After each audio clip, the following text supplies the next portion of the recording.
शांतीसागरजी महाराज यांच्या आचार्य पदारोहण शताब्दी पर्वानिमित्त आपण विवेचन करावं. मंगलम भगवान वीरो मंगलम वर्तमो मंगलम कुंदवंदास्य जैन धर्मोस्तु मंगल. जय बोलो 24 भगवान की जय बोलो बाहुबली भगवान की जय बोलो प्रथमाचार्य शांतीसागरजी मुनि महाराज की जय बोलो गुरुदेव समंतपत्रजी महाराज की जय बोलो विद्यानंदजी महाराज की जय बोलो आचार्य चंद्रपुर सागरजी महाराज की समस्त मुनि संघ की. आज या ठिकाणी का अत्यंत मंगलमय अशा सोहळ्यासाठी आपण सगळेजण जमलो आहे. परमपूज्य 108 आचार्य चंद्रपूर सागरजी महाराज यांच्या मंगल सानिध्यामध्ये बाहुबली विद्यापीठाच्या बाहुबली ब्रह्मचारी आश्रमाच्या वेगवेगळ्या कार्यक्रमांच्या माध्यमातून काही सुंदर विचाराचं मंथन या ठिकाणी व्हावं हा हेतू ठेवून या ठिकाणी या संगोष्ठीचं आयोजन केलं गेलेलं आहे. यासाठी खास कोण व्यासपीठावर उपस्थित असलेले सगळे शांतीसागरजी महाराज यांच्या आचार्य पदारोहणाचं शताब्दी वर्ष हे आपण आता सध्या सादर करतो. आचार्य श्री शांतीसागरजी महाराज, गुरुदेव समंतपत्र महाराज, त्याच पद्धतीने विद्यानंदजी महाराज, हे सगळ्यांचंच एकमेकांच्याशी खूप घनिष्ठ असं जे काही नातं आहे ते सुरुवातीला थोडंसं आपल्याला या ठिकाणी गोमटेशनी सांगण्याचा प्रयत्न केलेला आहे. आचार्य श्री शांतीसागर महाराज जी झाले नसते तर कदाचित आपण सगळेच जण अशा चांगल्या वातावरणात राहिलो असतो की नाही ही खूप मोठी शंका आहे लक्षात घ्या. आचार्य श्री शांतीसागर जी झाले म्हणून पुन्हा एकदा तुम्हाला मला सगळ्यांना अत्यंत अभिमानाने जैनत्व म्हणून ताठमानेनं जगता येऊ लागलं हे लक्षात घ्या.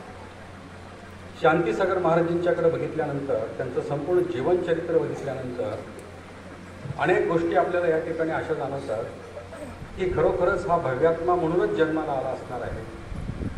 भव्यात्मा म्हणूनच स्वर्गारोहण झालं असेल, भव्यात्मा म्हणूनच उद्याचं मोक्षगमन झालं असेल. 1872चा जन्म आणि 1955ची संलेखना आणि हा जो काही संपूर्ण मधला कालावधी आहे त्या कालावधीमध्ये जवळजवळ निम्म आयुष्य हे श्रावक अवस्थेत गेलेलं. महाराजांचं मूळगाव भोज, सातगोंडा महाराजांचं नाव, भीमगोंड आणि सत्यवती यांच्या पोटी जन्माला आलेलं हे बाळ.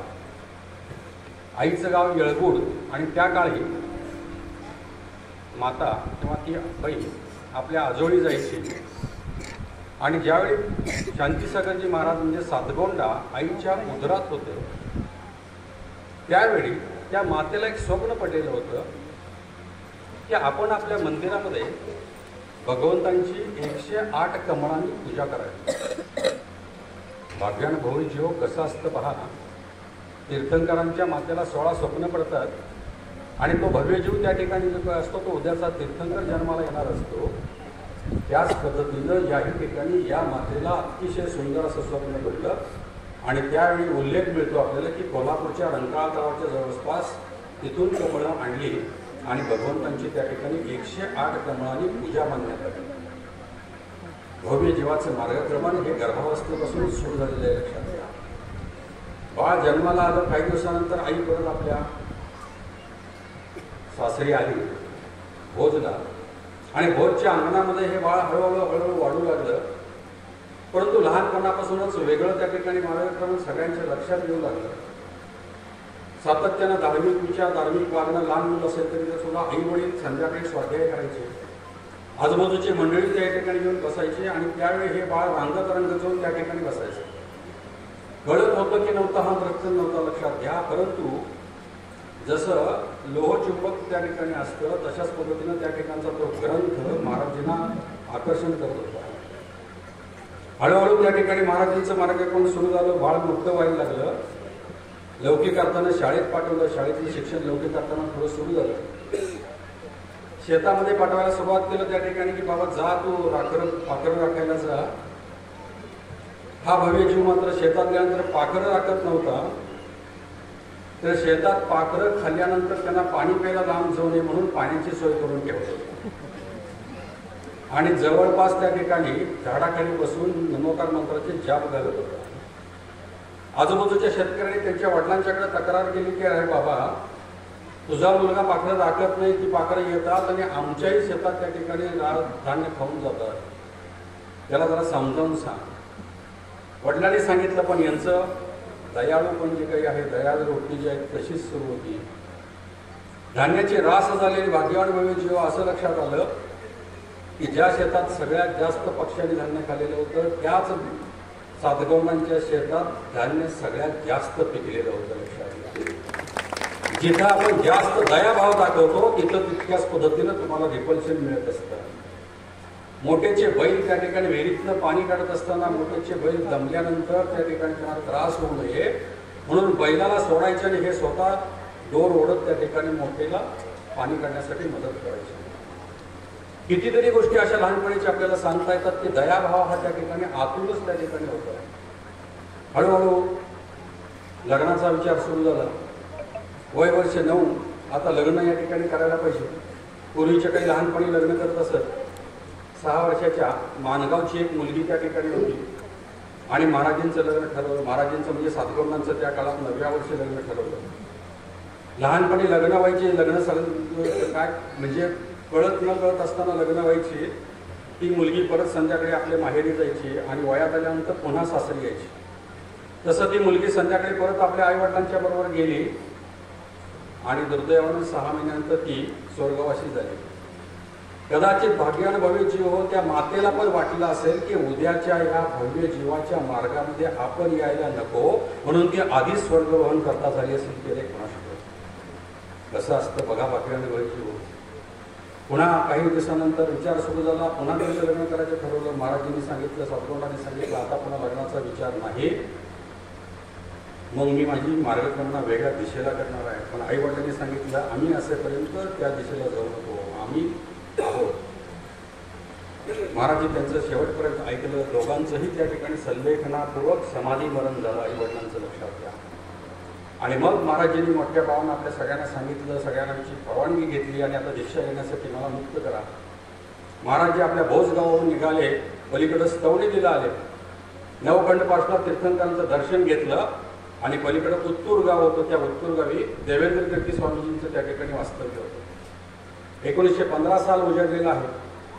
महाराजांना त्यांनी जर विनंती केली की महाराज मला दीक्षा घ्यायची आहे, तुम्ही मला दीक्षा द्या. अरे बाबा दीक्षा देतो पण दीक्षा पाहणं खूप कठीण आहे. बघ काय करतो अजून विचार कर. महाराजजी म्हणाले नाही मी आता सगळा विचार केला आहे, कारण श्रावक अवस्थेमध्ये अनेक प्रकारचा त्याग त्यांनी केलेला होता. त्यामुळे आता काय त्यागाचा काय प्रश्न नाही, संयमाचा प्रश्न नाही आहे, स्वाध्यायाचा काय प्रश्न नाही आहे. सतत माझं हे सगळं सुरू आहे, तुम्ही मला दीक्षा द्या. वय 41 एवढा अभ्यास झाल्यानंतर सुद्धा महाराजजींनी पहिल्यांदा क्षुल्लक दीक्षा घेतली. लक्षात घ्या, एकदम मुनी दीक्षा नाही घेतली. महाराजांनी त्यांना क्षुल्लक दीक्षा दिली. आता प्रश्न पडला कारण आत्तासारख्या एवढ्या दीक्षा होत नव्हत्या, पिंची कमंडलू आपल्यासाठी उपलब्ध नव्हती. मग त्यावेळी देवेंद्र कीर्ती महाराजजींनी म्हणजे महाराजांच्या गुरूंनी आपल्याच पिंचीतली 4 मोरपिसं काढली, छोटीशी पिंची केली आणि शांतीसागर क्षुल्लक शांतीसागर महाराजांच्याकडे सोपवली. भाग्यवान भव्य जीव हो त्या छोट्याशा त्या पिंची सोपवल्याच्या परिणामी आज भारतभर हजारो पिंच्या विहार करतायत, ते आपल्याला विसरता येणार नाही. प्रवास आणि प्रवाह कसा असतो बघा. महाराजांचं मार्गाक्रमण सुरू झालं. महाराजजी विहार करता करता या ठिकाणी गिरनार क्षेत्रावर आले. भगवान नेमिनाथांची मोक्षभूमी. महाराजजी वर्णन दर्शन करून खाली उतरताना वरचं वाऱ्यानं उपरनं उडून गेलं. वाऱ्यानं उपरनं उडून गेल्या महाराजांच्या मनामध्ये भाव झाले की भगवान नेमिनाथांचा हा संकेत आहे की बाबा आता तो क्षुल्लक मधनं ऐलककडे जा. त्याच क्षणी त्यांनी सांगितलं आणि स्वतःचं ऐलक दीक्षा त्या ठिकाणी संपन्न झाली. पुन्हा दक्षिणेकडे इकडं आले आपल्या भागामध्ये. 1920 साल आणि एर्नाळला देवेंद्र कीर्ती स्वामीजींच्या मंगल उपस्थितीमध्ये त्या ठिकाणी पंचकल्याण पूजा सुरू होती. तिथं महाराजजी गेले, ऐलक शांतीसागर महाराजजी गेले आणि त्यांनी सांगितले की ते मला मुनिदीक्षा द्या. त्याच गुरूंच्याकडे विनंती केली, मुनिदीक्षा मागितली. 5-6 चातुर्मास क्षुल्लक दीक्षा दिल्यानंतर झालेले आहेत. त्यांचं आचरण सगळं त्यांच्या कानावर आलेलं होतं गुरूंच्या. अत्यंत सुंदर अशा रीतीने त्यांनी त्या ठिकाणी दीक्षा दिली. पण महाराजांनी सांगितलं, हे शेवटचं लंगोटीचं वस्त्र जे आहे ते आत्ता एकदा मी उतरवलं तर पुन्हा आयुष्यात कधीही धारण करणार नाही. अशा पद्धतीची निर्ग्रंथ मुनिदीक्षा मी या ठिकाणी घेणार आहे. कारण या काळामध्ये थोडीशी बंधनं होती, पूर्ण नग्न विहार करायला परवानगी नव्हती. त्यामुळं काही साधू जे काही होते ते गुंफेमध्ये असताना, मंदिरात असताना लग्न अवस्थेत असायचे. विहार करायला बाहेर पडले तर लंगोटीचं वस्त्र लावायला लागायचं. महाराजांनी सांगितलं, असलं काही मी करणार नाही. मी एकदा वस्त्र सोडलं तर आयुष्यभर त्या ठिकाणी पुन्हा वस्त्र धारण करणार नाही. आणि अशा रीतीनं निर्दोष मुनी परंपरा पुन्हा एकदा उद्धरित करण्याचं कार्य म्हणून मुनी परंपरा उद्धारक शांतीसागरजी महाराज म्हणून आपण त्यांच्याकडे बघतो. लक्षात घ्या, महाराजांचं सगळं मार्गक्रमण सुरू होतं. 1924 साल उजाडलं. महाराज हे समडोळी गावात आलेले आहेत आणि समडोळी गावामध्ये त्या ठिकाणी भारतभरातले काही लोक त्या ठिकाणी जमलेले होते. आणि त्या ठिकाणी रावजी सखाराम जोशी सोलापूरचे पण त्या ठिकाणी होते. गेंदर म्हणजे ज्यांनी विहार घडवला ते होते त्या ठिकाणी. अशी बरीच मंडळी त्या ठिकाणी होती. आणि सगळ्यांनी एकत्रितपणे विचार केला की आता आपल्याला आचार्य कोणीतरी पाहिजे. कारण त्यावेळी आचार्य कोणी नव्हतं. लक्षात घ्या, आपण नमोकार मंत्र सगळेजण म्हणतो, नमो अरिहंतानम, नमो सिद्धानम, नमो आयर्यानम. हे जे काही आचार्यपद आहे, हे आचार्यपद 36 मूल गुण ज्यांचे असतात ते आचार्य असतात. आणि असे आचार्य आता आमच्याकडे कोणी नाही आहे. ते आचार्यपद आता असलं तर आपल्याला या ठिकाणी समाजाला चांगली दिशा मिळू शकेल. सगळ्यांनी विचार केला आणि महाराजांना विनंती केली की आम्ही आचार्यपद आपल्याला देऊ इच्छितो, आपण त्याला परवानगी द्यावी. आणि अशा रीतीनं त्या ठिकाणी 1924ला शांतीसागर महाराजांना चतुसंघाकडून संपूर्णपणे त्या ठिकाणी आचार्यपद दिलं गेलं. त्याच दिवशी महाराजांनी आपल्या संघातल्या आपल्या बरोबरच्या 2 ऐलक साधूंना मुनिदीक्षा दिली. लक्षात घ्या, पहिले वीरसागर त्यांना पहिल्यांदा त्या ठिकाणी दीक्षा दिली, नंतर पुन्हा दीक्षा दिली, 2 क्षुल्लकांना ऐलक दीक्षा दिली आणि 1 माताजींना दीक्षा दिली. अशा पद्धतीचा पूर्ण संघ तयार झाला. आणि मग संघाचं मार्गक्रमण सगळीकडे सुरू झालं. 1925 साल उजाडलं. दक्षिणेला कुंटेश भगवान बाहुबलींचा महामस्तकाभिषेक होता. त्या ठिकाणी आचार्य संघासहित जाऊन पोचलेले आहेत आणि संपूर्ण तो महान मंगल मस्तकाभिषेक आहे तो अत्यंत सुंदर अशा रीतीने महाराजांच्या मंगल उपस्थितीमध्ये त्या ठिकाणी संपन्न झाला. तिथं एक अत्यंत अभूतपूर्व अशी घटना घडली की महाराजांचं हे सगळं सुरू असताना देवेंद्र कीर्ती महाराज त्यांचे जे काही क्षुल्लक गुरु किंवा त्यांचे जे काही त्या ठिकाणी मुनिदीक्षा दिलेले गुरु आहेत तेही तिथं होते. हे सगळं 9-10 वर्षाचं त्या ठिकाणी त्यांनी बघितलं आणि त्यांच्या मनामध्ये असं यायला लागलं की अरे मी कुठेतरी चुकतोय, माझं काहीतरी चुकतोय, माझं निर्दोष पालन होत नाही. आपण आपल्या शिष्याला विनंती करावी आणि शांतीसागर महाराजांच्याकडनं पुन्हा दीक्षा घ्यावी. शांतीसागर महाराजांना त्यांनी विनंती केली की आचार्य आता मला तुम्ही पुन्हा दीक्षा द्या. शांतीसागर महाराजांना आश्चर्य वाटलं की आपले गुरु आपल्याकडे दीक्षा मागतात. त्यांनी सांगितलं की मी निर्दोष तुमच्यासारखं पालन करू शकत नाही, म्हणून मला आता तसं करायचं आहे, म्हणून त्या ठिकाणी दीक्षा द्या. आणि त्या ठिकाणी दीक्षा दिली. आणि म्हणून शांतीसागर महाराजांना गुरुनाम गुरु म्हणतात. लक्षात घ्या, ते नुसते गुरु नव्हते तर गुरूंचे गुरु ते शांतीसागर. अशा पद्धतीनं महाराजांचा खूप अनेक घटना घडत जातात. परत महाराज कुंभज या भागात आले आणि इथूनच कुंभज भागातूनच महाराजांचं मंगल अशा पद्धतीचं उत्तरेकडे मार्गक्रमण करण्याचा निश्चित झाला. 1927 त्यावेळी दक्षिणेत काही साधू होते, उत्तरेत काही साधू होते, पण इकडं तिकडं कोणी येत नव्हतं. ते त्यांच्या भागात राहत होते. शांतीसागर महाराजांनी ठरवलं की आपण आता उत्तरेकडे मार्गक्रमण करायचं. आणि मग संपूर्ण विहार यंदामानजींच्या त्या ठिकाणी मंगल सानिध्यामध्ये विहार संपूर्ण भारतभर सुरू झाला. लक्षात घ्या. म्हणून पहिलं शांतीसागर महाराजांचं वेगळेपण काय आहे तर निर्दोष मुनी परंपरा सुरू करण्याचं काम शांतीसागर महाराजांनी केलं. आपल्या गुरूंना निर्दोष दीक्षा देण्याचं काम शांतीसागर महाराजांनी केलं. आणि संपूर्ण भारतभर अनेक शेकडो वर्षाचं खंडित झालेलं विहार होण्याचं जे काही होतं ते शांतीसागर महाराजांनी सुरू केलं. म्हणून त्यांचं आपल्याला सगळ्यांना श्रेष्ठत्व हे मान्य करावं लागतं. उत्तर भारतामध्ये महाराजांचा विहार 9-10 राज्यामध्ये झाला. आणि ब्यावरला 1933ला शांतीसागर महाराजांचा विहार असताना चातुर्मास असताना त्या ठिकाणी आणखीन एक महत्त्वाची घटना घडली. ज्यांचा उल्लेख मगाशी गणेशने केला, त्या ठिकाणी श्रावक अवस्थेमध्ये आपले गुरुदेव समर्थ महाराज जाऊन पोचलेले आहेत। शांतीसागर महाराजांना त्यांनी विनंती केली की मला दीक्षा घ्यायची आहे, पण दीक्षा घेत असताना मला गुरुकुल प्रणाली सुरू करायची आहे, त्यासाठी मला मोकळीक हवी। शांतीसागर महाराजांनी सांगितलं, बाबा रे, मला अभ्यास करावा लागेल, हे तुला लगेच मी नाही सांगू शकत, कारण दीक्षा घेतली तर एका ठिकाणी थांबता येणार नाही, तुम्हाला विहार करावा लागेल। महाराजांनी काही दिवसानंतर परत तुम्हाला देतो म्हणून सांगितलं। आपल्या जवळच्या पंडितांना त्या ठिकाणी अभ्यासू व्यक्तींना बोलवलं, स्वतः महाराजांनी अभ्यास केला आणि पुन्हा बोलवून सांगितलं, जरूर तुम्हाला दीक्षा देतो, काय हरकत नाही, तुम्ही खूप मोठं काम करत आहात। आणि मग त्या ठिकाणी खऱ्या अर्थानं हे जे काही संपूर्ण आज आपण या परिवर्तन क्षेत्राचं परिवर्तन बघतोय, या परिवर्तनाचे मूलगामी जे होते ते गुरुदेव समर्थ महाराज यांची दीक्षा त्या ठिकाणी 1933ला शांतीसागर महाराजांच्याकडून झाली, लक्षात घ्या। म्हणून हे सगळं आज परिवर्तन आपण बघू। 1934ला समर्थ महाराज इकडं आले, झाडाखाली 5 मुलं घेऊन गुरुकुल प्रणाली चालू केली। आज 18 गुरुकुलांच्या माध्यमातून हा संपूर्ण मोठा भाग आपल्याला बघायला मिळतो। आज आपण सगळेजण काय करतो, एक आपला कुलगुरू विद्यापीठात बसलेला असतो आणि कॉलेजमध्ये शिक्षण देतो, ते झाले कुलगुरू।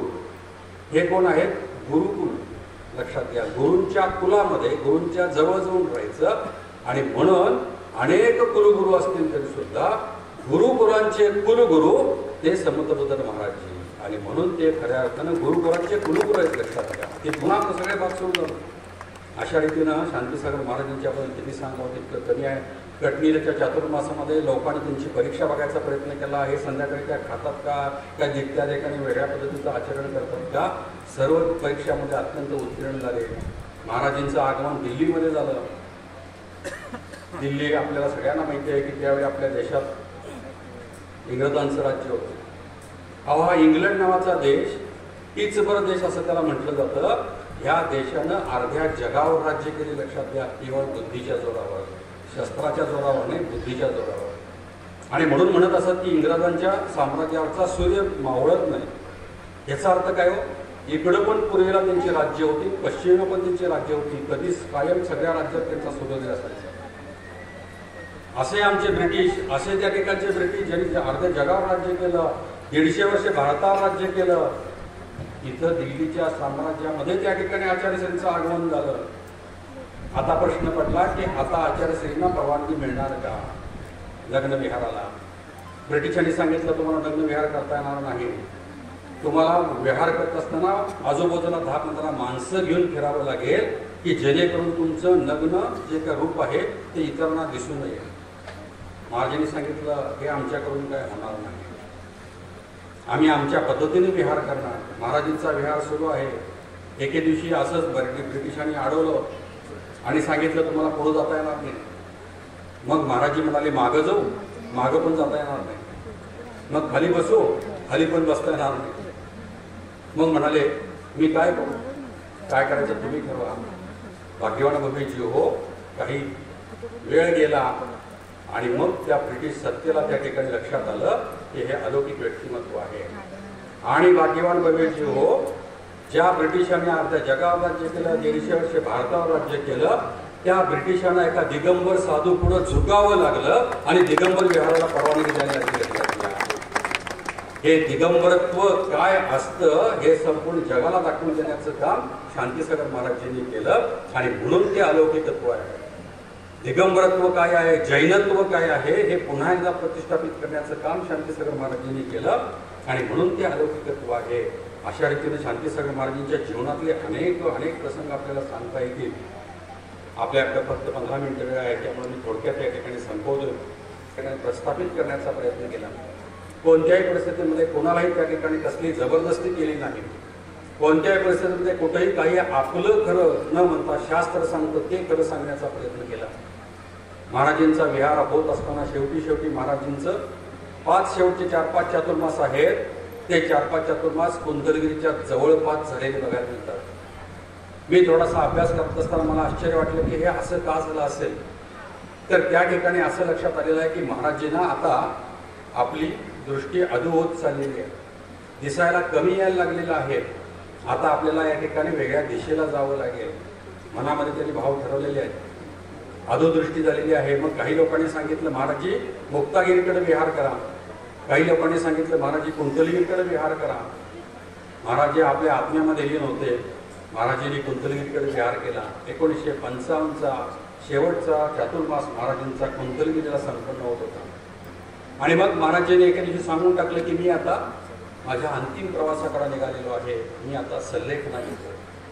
12 वर्षाची नियम सल्लेखना तर आधीच घेतलेली होती, आता या ठिकाणची अंतिम नियम सल्लेखना महाराजांनी घेतली.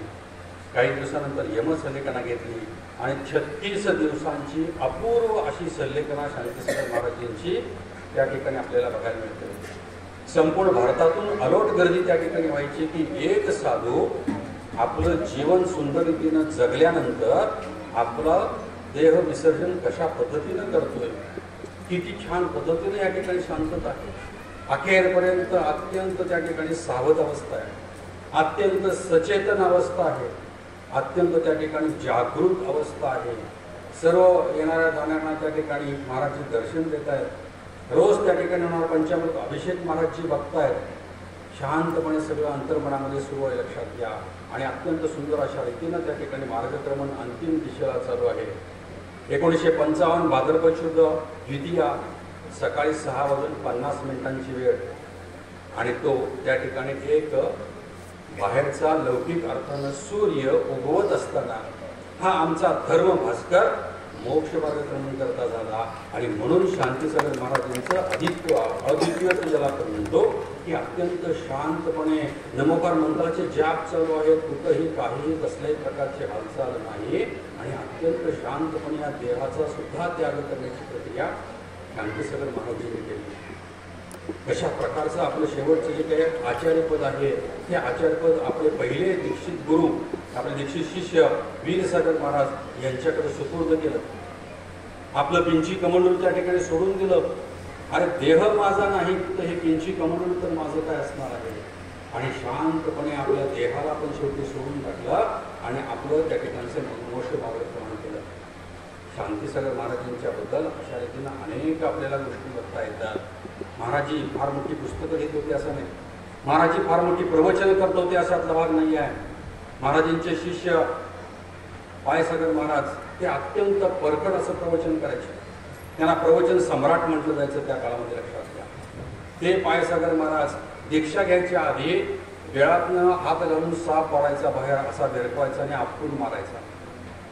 शांतीसागर महाराजांचं दर्शन झालं आणि जीवनात परिवर्तन झालं. त्यांनी एका ठिकाणी सांगून ठेवलंय, मी शांतीसागर महाराजांचं दर्शन होण्याआधी पापसागर होतो, शांतीसागरने मला पायसागर केलं.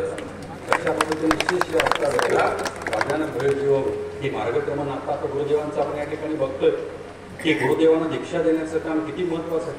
त्याच्यानंतर गुरुदेवांनी 61व्या वर्षी शांतीसागर महाराजांनी दीक्षित जे काही वर्धमान सागर महाराज त्यांचे ज्येष्ठ बंधू त्यांच्याकडून समंतपद महाराजांना ही मुनिदीक्षा दिली गेली. आणि मुनिदीक्षेच्या माध्यमातून मग किती प्रचंड काम महाराजांनी या ठिकाणी उभं केले आपल्या सर्वांना माहिती आहे. वीर सेवा दलाच्या माध्यमातून बाबासाहेबांना घडवण्याचं काम गुरुदेवांनी केलं. गुरुदेवांच्याकडे आम्ही ज्यावेळी यायचं त्यावेळी अतिशय मंद स्मित आणि महाराजी आशीर्वाद देत असं म्हणायचं, स्वाध्याय करताय ना, बाकी काय बोलायचे नाहीत. लक्षात घ्या, माझ्यापेक्षा वयस्कर बरीच मंडळी आहेत, तुम्हाला सगळ्यांना अनुभव आहे. स्वाध्याय करताय ना, स्वाध्याय करा. महाराजी पत्ररूपानं स्वतः संपर्क साधून असायचे, किती अलौकिक कार्य लक्षात घ्या. आणि म्हणून असं हे जे काही नातं आहे, हे गुरु परंपरेचं नातं जे काही आहे ते अत्यंत श्रेष्ठ अशा पद्धतीचं नातं आज आपल्याला हे बघायला मिळतं. शांतीसागर महाराजांनी 22,000 किलोमीटरचा विहार केला. त्याच्या संपूर्ण आयुष्यामध्ये मुनिदीक्षित दीक्षित अवस्थेमध्ये 9,938 दिवसांचा उपवास केला. 9,938 दिवस भागिले 365 करा म्हणजे वर्ष झाली. आणि मग त्यांच्या एकूण मुनी दीक्षा अवस्थेतले किती वर्ष, 27 वर्षांचा उपवास आहे. 41 वर्षाचं दीक्षित आयुष्य, 27 वर्षांचा उपवास. 27 मिनिटं काय खाल्लो हे आम्हाला आठवत नाही, 27 मिनिटापूर्वी आम्ही काय प्यालो हे आठवत नाही. हा भव्यात्मा 27 वर्षांचा उपवास करतो. एक अलौकिकत्व असल्याशिवाय हे शक्य नाही, लक्षात घ्या. आणि म्हणून खऱ्या अर्थानं शांतीसागर महाराजांनी मी सुरुवातीला म्हटल्याप्रमाणे संपूर्ण समाजाला एक वेगळी दिशा देण्याचं काम केलं, आपल्याला पुन्हा एकदा प्रतिष्ठापित करण्याचं काम केलं. आणि चांगल्या पद्धतीनं महाराजांचा विहार होत असताना प्रत्येक ठिकाणी छान पद्धतीनं मार्गक्रमण होत राहिलं. समडोळे गावाला महाराज जे होते 1954 साल आणि 2 एप्रिल 1954 काय कुणाष्टक महाराजांच्या मनात आलं. महाराज जे पिंची घेऊन उठले, चला पाठोपाठ लोक आले. कुठं जायचं सांगितलं नाही, पाठोपाठ लोक आले. महाराजांचं आगमन इथं झालं. त्यांचे शिष्य समंतबद्ध महाराज या ठिकाणी होते. त्यांनी सांगितलं, बाबा गोमटेश भगवान बाहुबलींची खूप मोठी मूर्ती तिकडं आहे, तशी एक मूर्ती इथं मला उभी करायची आहे. मला असं वाटतं की या भागातला हा भगवान गोमटेशांच्या मूर्तीचा कल्पवृक्ष मला उभा करायचा आहे आणि तो तू उभा कर म्हणून त्यांनी गुरुदेवाला या ठिकाणी विनंती आज्ञा केली, लक्षात घ्या. आणि तो आज आपल्याला या ठिकाणी बघायला मिळतं की किती सुंदर अशा पद्धतीची मूर्ती उभी राहिली. 2 एप्रिल 1954चा तो मंगळवार दिवस महाराज इकडं आले आणि त्यांनी ही सुंदरशी या ठिकाणी सांगितलं आणि म्हणून हे सगळं परिवर्तन झालं. गुरु आणि शिष्य तुम्ही हे सांगताय महाराजजी काहीच अवघड नाही, हे होऊन जाईल. बोलून गेले कोण? गुरुदेव समंत महाराज. अशा पद्धतीनं हे गुरु शिष्यांचं नातं असतं, हे अलौकिक असतं. तुमचं आमचं मित्रत्वाचं नातं फार वरवरचं किंवा त्या ठिकाणी लौकिकातलं असतं, पण हे गुरु शिष्यांचं नातं आतलं असतं, अलौकिकातलं असतं, आत्म्याचं आत्म्याशी नातं असतं. आणि म्हणून हे शांतीसागरजी महाराज होऊन गेले, गुरुदेव समंत महाराज जे होऊन गेले, आज गुरुदेव आज आपण या ठिकाणी बघतो विद्यानंदजी महाराज होऊन गेले. ही सगळी परंपरा अखंडितपणे आज या ठिकाणी आपल्याला बघायला मिळते. चंद्रप्रभू सागरजी महाराजांचं आज मंगल सानिध्य आपल्याला या ठिकाणी लाभलंय. आज अशा अनेक पिंच्या या 21व्या शतकामध्ये इतकं भौतिक संपूर्ण मार्गक्रमण होत असताना शरीराचा त्याग करण्याचे भाव असणारे 1500 साधू भारतभर विहार करत आहेत. हे आश्चर्य नाही तर काय आहे, हे लोकांना आश्चर्य वाटतं, लक्षात घ्या. कारण हे त्याच्याही पलीकडे काहीतरी आहे आणि ते मला त्याच्याकडे मला जायचं आहे हा भाव घेऊन हे सगळे भाग्यवान भोळे जीव आपलं जीवन मार्गक्रमण करतायत. या सर्वच जीवांच्या प्रती अत्यंत मनोभावी या ठिकाणी मी त्या ठिकाणी आदरांजली अर्पण करतो. भाग्यवान भोळे जीव दक्षिण भारत जैन सभेच्या वतीने सुद्धा आम्ही वर्षभर हे वेगवेगळे कार्यक्रम राबवतोय. उद्याच्या 3 तारखेला सांगलीला आचार्य संगोष्ठीचा कार्यक्रम मोठा आम्ही त्या ठिकाणी घेतला आहे. एप्रिलमध्ये कोल्हापूर जिल्ह्यामध्ये हा कार्यक्रम होणार आहे. या सर्व कार्यक्रमांमध्ये उपस्थित राहावं अशी मी विनंती करतो. आजच सांगलीमध्ये या ठिकाणी गुरु आपल्या विचार संगोष्ठी व कृतज्ञता सन्मान समारंभ या कार्यक्रमासाठी बाहुबली विद्यापीठाचे अध्यक्ष